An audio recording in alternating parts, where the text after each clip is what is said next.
Hi, everybody. This is the officially unofficial geek. I am your host, Carrie Quinn. I'm in a little bit different situation than I normally am. I normally don't record from my couch, but I've been doing a little bit of research today in regards to kind of like how to do things a little bit differently with the video. And I just kind of been hanging out on my couch today. And because my desk and my studio are a little still stuck in Christmas, and I kind of need to take some time to get all that straightened out. But I did want to come and do a little bit of a 2021 year in review, stuff that I liked, stuff that I didn't like. I'm using Zoom to record and also do a little bit of a screen share thing. So hopefully that works out for us here. I'm going to be trying a little bit of something to expect in 2022. I'm going to be trying to do a little bit more kind of a variety in content. Still probably heavy on the comic book content, and pop culture content, of course, will still be there. But like kind of like reaction videos and that kind of thing, I'm kind of working on it. So right now my first foray into doing anything other than just me talking into a camera, we're going to try this whole screen share thing to talk about some of my favorites comic book wise of 2021. So here we go. Without further ado, let's go ahead and we're going to share screen, and we're going to go ahead and do that, and hopefully this works. Okay, so here we are. You are seeing the beginnings of what we're doing here, and I love that I am getting into this. But the first thing I want to talk to you guys about is my favorite storylines and ongoing titles for this year. And of course, the first one I am picking, you see it right there on the screen. You see Harley Quinn. Okay, so Harley Quinn did something like really cool this year with its storyline. Obviously, we're continuing the whole idea of Harley Quinn being a hero, looking to become a hero. And one of the things she does is and one of the things I really loved, besides the whole continuing to work on being a hero kind of character, is she comes in contact with a character named Kevin. Kevin is one of these former henchmen that joined the Joker during Joker War, and now there's a lot of people that did that, and they're like, "Oh crap, we suck," and but we want to be good again. And one of the things that Harley decides she's going to do is she is going to create a group, like group therapy, and she starts leading a group therapy group involving helping people get over the fact that they were Joker henchmen, working through that and working through the feelings and thoughts and everything that they have involving that. It's a group therapy, and she started it for people that are former Joker henchmen, because one, she has the training. She is, she was a doctor. She's a psychologist that specialized in criminal psychology. She's someone that has personal experience being a member of Joker's inner circle. So she befriends Kevin and gets together all this group of different former Joker henchmen, and she has all that stuff going on. And there's people that get involved that don't have the best intentions. You have a whole part of the storyline involving Hugo Strange and kidnapping some of the former Joker henchmen You have the whole thing involving Keepsake being involved with all of that. So this is, one of these things where like Harley is really coming into her own, and she's progressing in that whole like, I want to be a hero thing. I don't want to be a bad guy anymore. Now I'm going to help these people also feel better about what they went through. So that's one of my favorite ongoing storylines. Another one, short little storyline kind of, and actually it is kind of uh spans a number of issues, but Catwoman, we had I'm looking, if you see me looking down, I'm looking at my notes.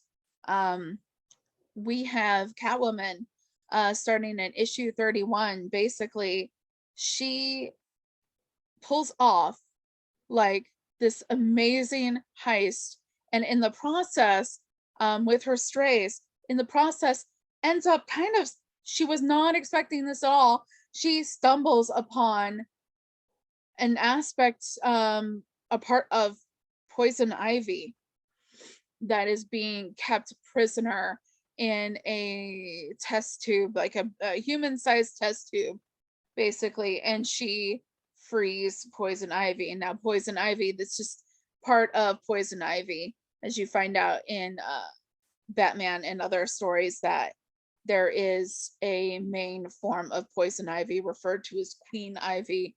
And the deal is we'll get to that in a second. Put a pin in that one. We'll come back because we are going to talk about it again. But yes, this was just Selena Kyle, Catwoman and the Strays in rare form, and it was just amazing. So the next one that I really enjoyed was basically Detective Comics this year. Dealt with this connecting story, and I'm showing the Fear State cover there for one of the Fear State issues, but unfortunately, due to the problems with Fear State that we won't go into here, Detective Comics really didn't get too much into the Fear State aspect, but they did keep going with their really incredible storyline involving the parasite, the Hugh Vile parasite, and the story involving the mayor, and the whole issue involving Mr. Worth, and Mr. Worth basically setting fire to like everywhere to try to get Bruce Wayne and Batman.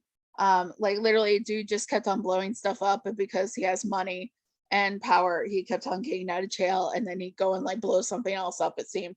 And then you have this whole parasite that's going around and killing people and making them go crazy before they kill people.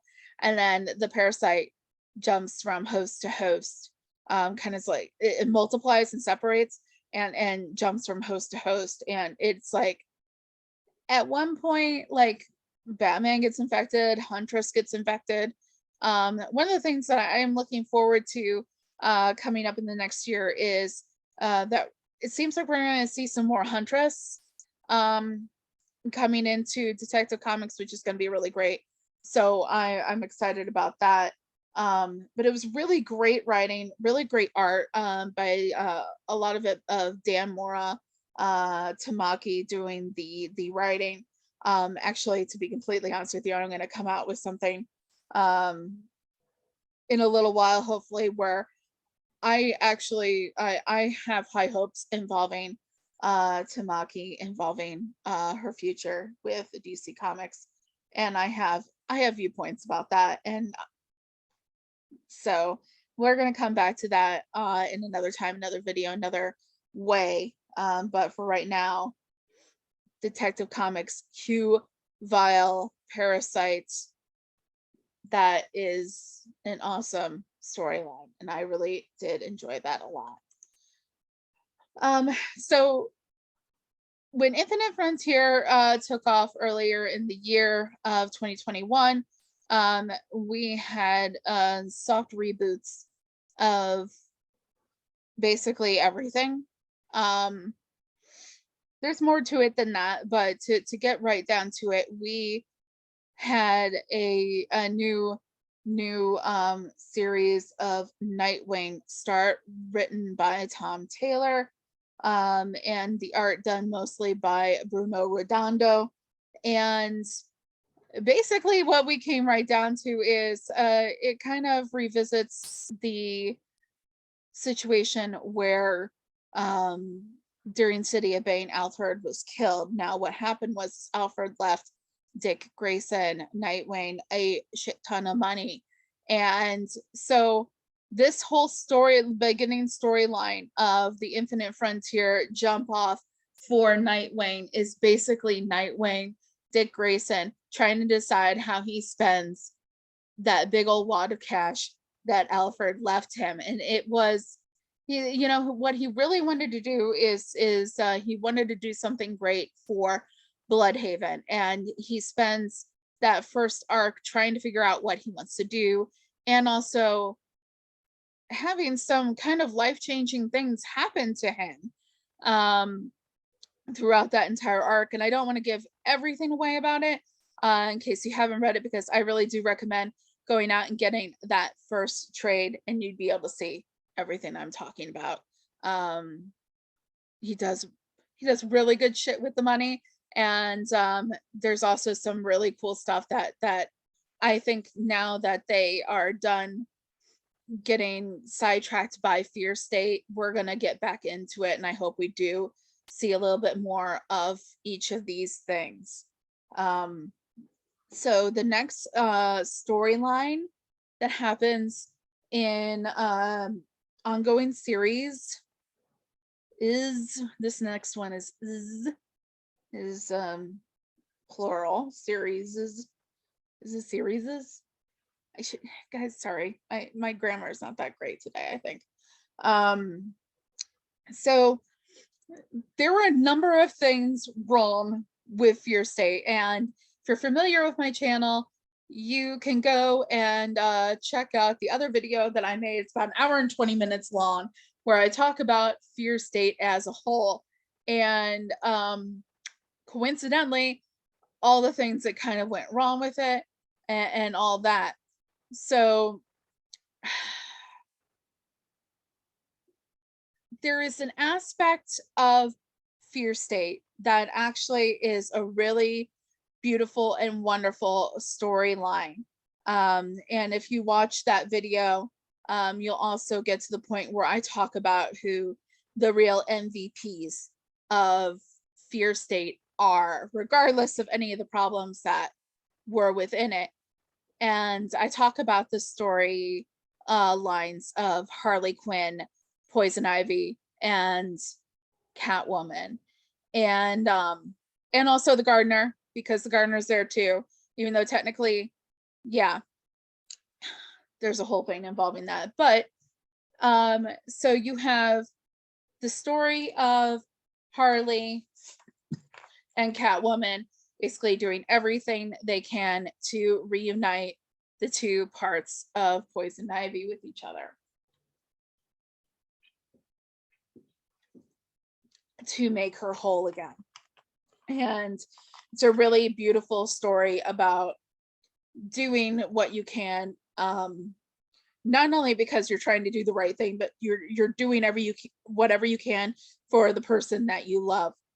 And that is, in a way, that is Catwoman's story here. She's doing everything she can to help her stray. She's doing everything she can to help Gotham because it helps Bruce, but it's also mostly about Harley Quinn doing everything she can for Poison Ivy, and to bring Poison Ivy back together, to make Poison Ivy whole again.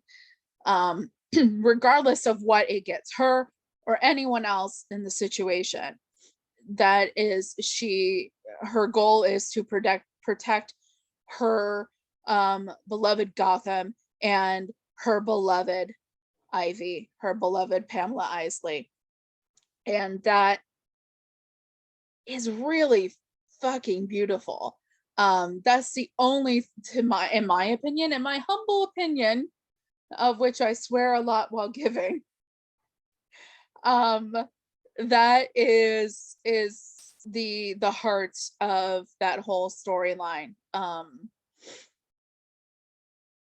How do you combat fear and hate, but with hope and love? And that's what this part of that storyline is about. An honorable mention here, an ongoing series is a new ongoing series that, well, the series is not new. We have a new arc, new writers, new storyline going in the ongoing series of Venom. I'm really enjoying this. We are 3 issues in, and I'm really enjoying it. It has a tag team writing team of Al Ewing and Ram V, and Ram V is handling more of the Dylan Brock storyline, and Al Ewing is going to be handling the Eddie Brock storyline. And it's been really great so far. A lot of Dylan right now, but I think that we're going to be switching back over, because we kind of left things in the first issue with Eddie kind of all discombobulated. So I have a feeling we're going to be revisiting Eddie again very soon, if not in the next couple issues, hopefully, because I don't want to see them like put too much time in between the two. So we'll have to see. There's some wonderful and surprisingly heartfelt moments, especially in the most recent issue, with Venom himself, kind of processing how he feels about what's going on with Dylan and what's going on with Eddie, and his role in all of that. And it's really interesting to see that kind of view of the character, and everything is really great. So so that's kind of talking about my favorite storylines in an ongoing series, but I would really like to talk about also my favorite limited series titles of the year. So this first one is a title that it actually started in 2020, but then ended in 2021, about half and half. 6-issue series. In this comic book series, a little bit of story. Okay, so I had read and been interested in comics before. I hadn't done it very much for a while, and my boyfriend, he's like gets interested in different things, and he was really into Star Wars comics, still is, and so he had seen something about a new type of storyline, a new type of universe kind of thing happening with DC, Future State. Now, Future State is not my choice here, but it's part of the story. Don't get ahead of the story. I went with him to a comic book shop, and I'm kind of looking around these issues, and I come across a series, and it's called Batman White Knight presents Harley Quinn. And the whole idea of it is Batman is in jail and the Joker is dead, and who is going to help Gotham in its time of need? And the answer is Harley Quinn. Now, this is a series written by Katana Collins, art done by Sean Murphy and Matteo Scalera, Dave Stewart, and it is a sequel offshoot of Batman White Knight and Batman Curse of the White Knight, both by Sean Murphy, who is coincidentally, because of this and Punk Rock Jesus, and Batman White Knight and Curse of the White Knight, probably one of my favorite comic book writers. I picked this up, and I fell back in love with comics, and it is very special series to me for that reason, because obviously I'm here and I'm talking to you guys now. Um, yeah, so this one is very special to me, one because it brought me back here, where I am now, and it also is one of my favorite characters, has been one of my favorite characters for a very long time. Obviously, I talk a lot about Harley Quinn. You guys know how much I gush about her. So yeah, it's really well written, wonderfully written, wonderful art. Obviously, this is the cover of book 6. And it's really great. So Harley Quinn is working with GCPD and the FBI to help try to catch a serial killer. So she uses her knowledge involving crime and psychology, and she helps them nab the killer and solve the case. So it's really great. The next one is Catwoman Lonely City. Now, this is part of the way through its run, but I have to say, yeah, this is the thing. This is the thing. Even though it's only halfway through its series, this I think that this is going to be one of those series that is a quintessential Catwoman story. And basically what we've got going on here is Catwoman has been freed from jail after spending, I think it's 10 years or so in jail for basically going down for the murders of Batman and a number of others. Spoiler alert, she didn't do it. She is not the killer, but she does go down for it. And she gets freed, and she's basically entering this whole weird, surreal Gotham type setting where Two-Face is mayor, but he's being ran against by Barbara Gordon. She's running for mayor, and Catwoman has decided, and Gotham is so different. There's weird ways to try to pay for food, of all things. Like the experience she has involving paying for coffee is one to behold. And also, she is now out and she has one goal. See, Batman, in one of his dying moments with her, told her, get to the Batcave and get Orpheus.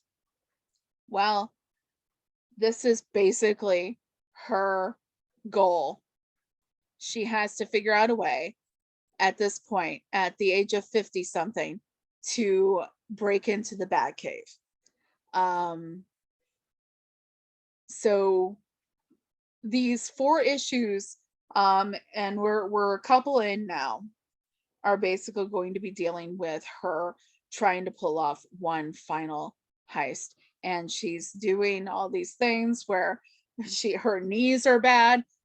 She's got normal like aches and pains of like a 50-year-old woman.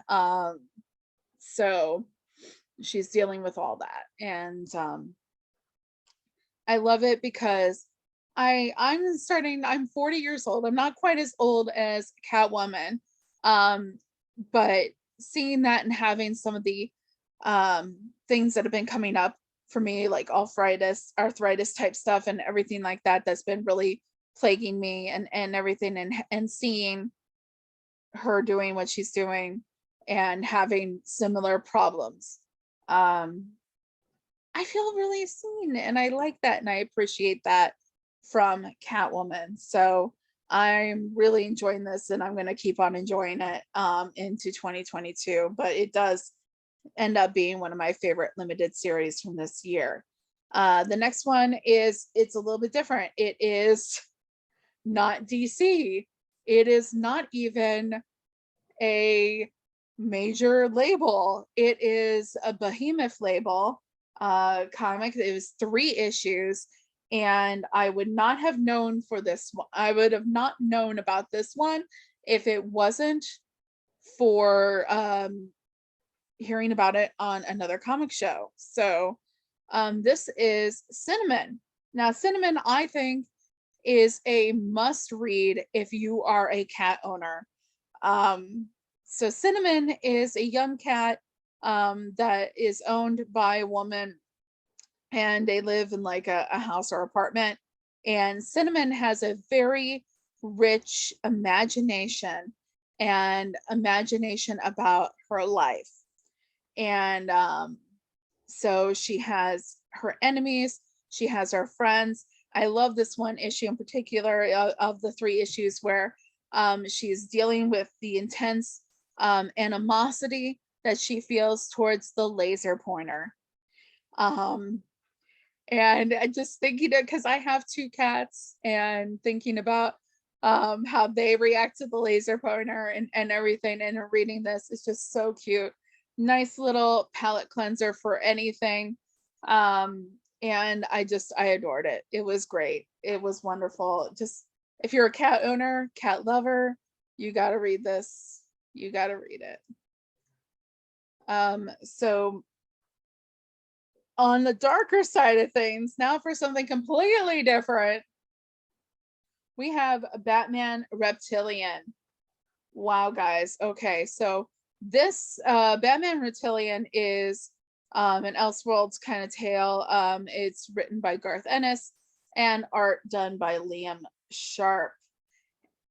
This series literally went from one of my most unliked, and I gave it a second chance with that second issue. Like, I really didn't like the first issue all that much, and I gave it a second chance with the first issue, and it went from being one of my most disliked to being one of my most liked for the year. It is dark, gritty, everything you would think it should be from starting to read it. Batman is intense and sarcastic and witty, and it's dark. And you've got basically what you have here is you have this character, nobody knows really who it is basically going through the rogues gallery and killing them, embalming them and all of that. And Batman is trying to figure out who this is before it gets through everyone. Like, seriously, you've got like, it's attacking Penguin, Joker, everything right and left, and he has to try to figure out what's going on. And when you get to the end,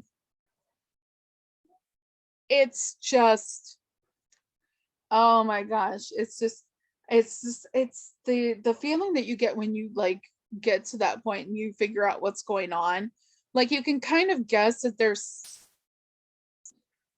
if you have enough of an understanding about the Batman Rogues Gallery, you can kind of get possibly a little bit of an idea, a little bit of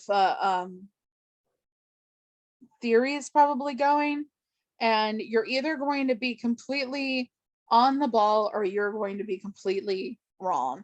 But it's worth it.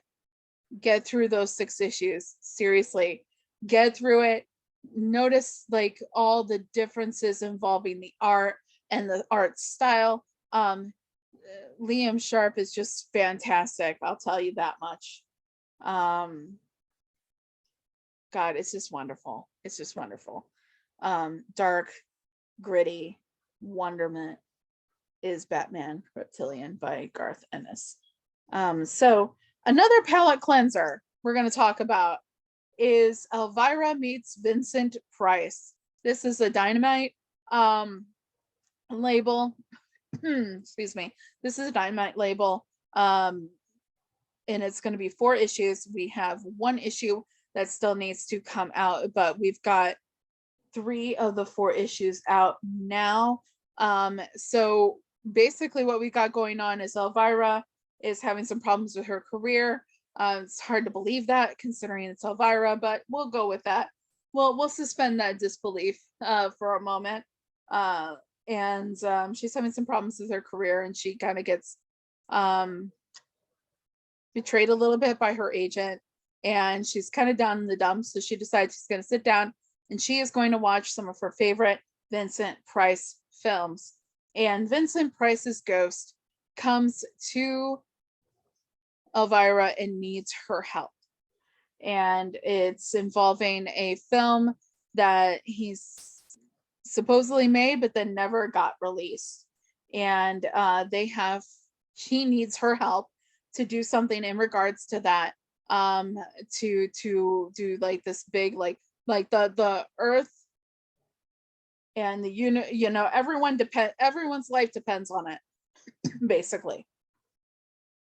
And it's cute and it's funny and it is just, it's wonderful. I do have a couple honorable mentions for this category.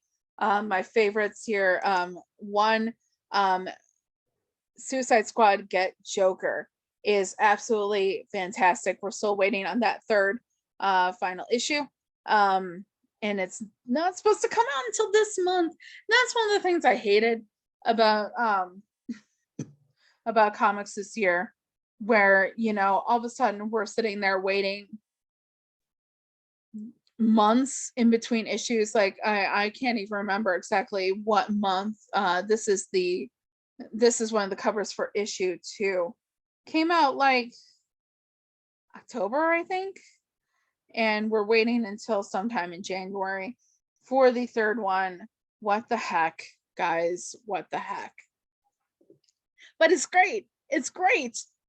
So basically, Amanda Waller decides that she is going to get Joker once and for all. And she enlists the help of one Red Hood.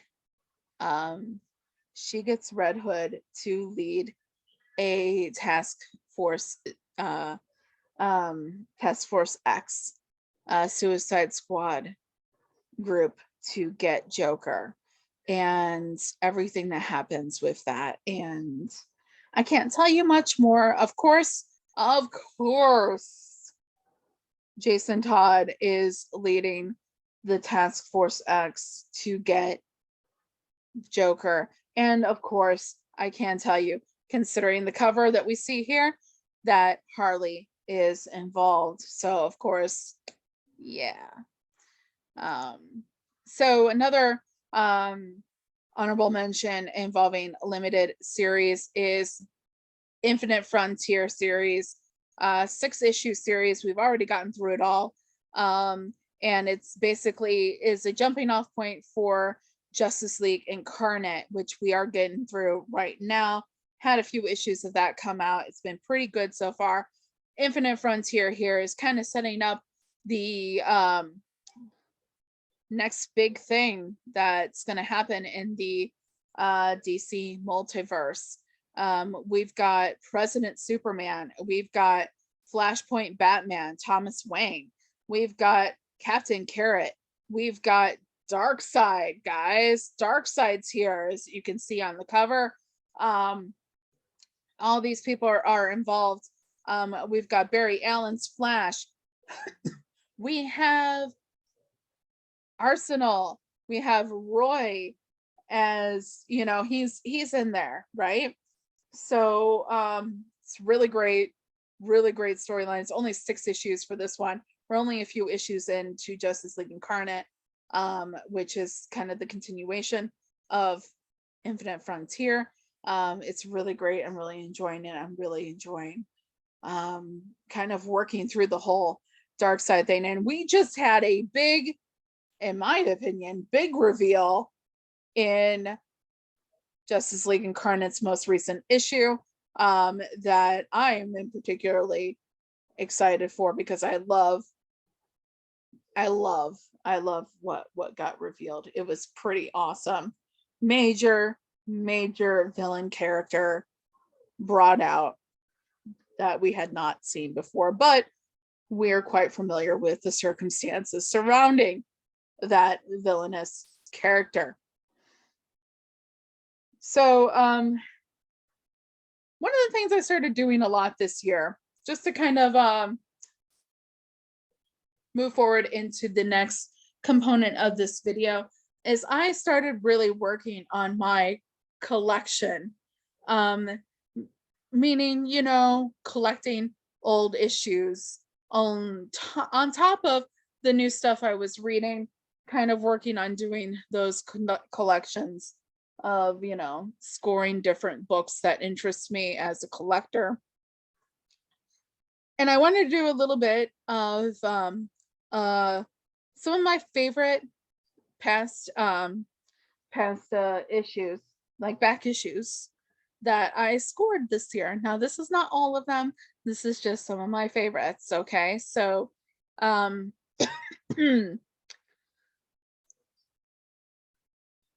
I fell in love with Grifter this year in Batman Urban Legends, in some of the future state stuff. So I decided I was going to get Wildcats #1, and I found it and I bought it. In all honesty, Wildcats #1 is probably not that collectible. It is a teensy bit collectible, but not really that collectible to really. I try to center a lot of my collecting based on stuff that I love, and you're going to see that here definitely with my favorite past issues. So one of the things that I've been trying to do is I've been trying to work on getting every Harley Quinn comic there is. At least a cover, one of the covers of each issue. Now there's a few of them I have multiple covers for. Yeah, because I came across them and I loved them, so I got them because I could.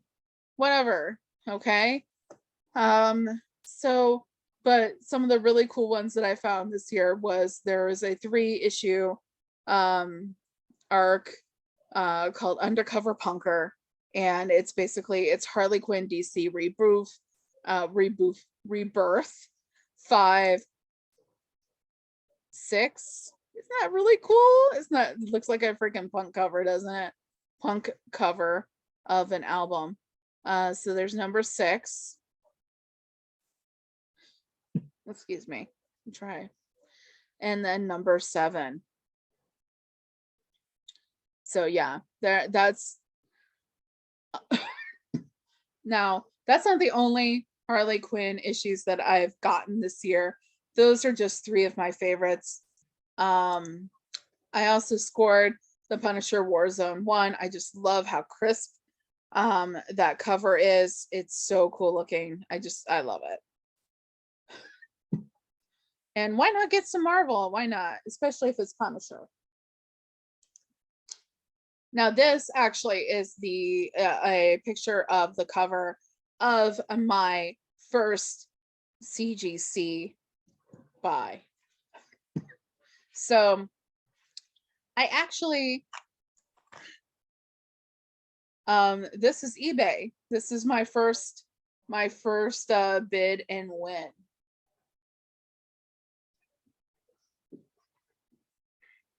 And this is Batman #97. This is during the Joker War, which is part of my major collection efforts. Is I want to get all the Joker War. I want to get all of the Harley Quinn. There's a few others that I have there that I'm looking for. And there's some Poison Ivy issues that I'm looking for. All that. But this was actually my first CGC. I bid on it on eBay and I won, and now it is mine. Okay, so here we go. This is the last one. This is the last one. Okay, so I am a part of a comic claim group on Facebook, Infinite Comic Sales. And this was one of the ones that came up in the group, where basically they post pictures of comics and you can claim them. And that means that they get added to your claim, and then you can, you know, cash out later on the claim and get all your comics sent to you. And I did this once, and I'm working on a claim currently. But this is Spider-Man Reign #1, and it is the recalled issue. Basically what happens is there's a little flub up in there, and it kind of looks like Peter Parker's, little Spider-Man is making an appearance, and it got recalled because of that reason. But this is one of the issues that did not go to the recall, and I now own it. Yay! So yeah, that's the last one I'm talking to you about today. But obviously you guys have seen some of my videos, maybe some of my haul videos. Go ahead and check those out if you want to look at some of more of the comics that I've gotten, past issues and that kind of thing from my collection. There's a lot more where these came from, but these were just some of the ones that I wanted to share with you guys today. So that's it. That's what I'm going to talk to you guys about with my 2021 year in review of my comic favorites. These are just my favorites. Maybe you have others, and I'd love to hear what you guys think of my favorites, and I'd like to hear what your favorites were, because maybe you can influence me and my reading practices. I always love suggestions. I always love your opinions. So please come check out and comment. Let me know. Maybe you picked up some really cool past issues that you'd love to tell me about. Yeah, so if you haven't subscribed yet to the channel, please subscribe. We are going to be working to do much more different content this year, much more frequent content. And I'm really excited about all the plans that I do have involving the channel, involving stuff related to the channel, and more haul videos, more unboxings, hopefully. I know I am going to be due for an unboxing very soon, because I am expecting something that I did win from another video. So that's going to be great. I'm going to be doing that unboxing and tagging the channel that I got it from in the video as well. So you have to check out that video so that you can check out not only what I got, but also check out this guy's videos, because his name is You Trucking Nerd, and he's basically a long range semi-truck driver that travels and does his job as a semi-truck driver, but he also visits different comic book shops while he's doing that, and it's really cool. But I'll tell you guys more about the channel when I get my package, because that's going to be a lot of fun. So yeah, there's going to be a lot more stuff here on the channel. I'm going to be doing more stuff related to the channel, more videos, trying to throw in more shorts as well. So little quick content, stuff related, like a blog and some articles that I'm going to be writing. Really just trying to get it out there, get myself out there, really try and do this right for myself and for everyone. And as you know, just got to figure out what works this year. And it's really hard to kind of pinpoint exactly what I'm going to be doing, but I'm going to be doing it. So come along for the ride, please. Make sure to subscribe if you haven't already. Check us out on Facebook and on Twitter, my handle is at Carrie Q Author. Going to be on there a little bit more frequently and giving you all the comic fun, comic pop culture, movies, books, all that stuff, reviews and news and opinion. And really excited to see what 2022 is going to hold. And I hope you are too. And so until next time, I'll be seeing you guys. Bye.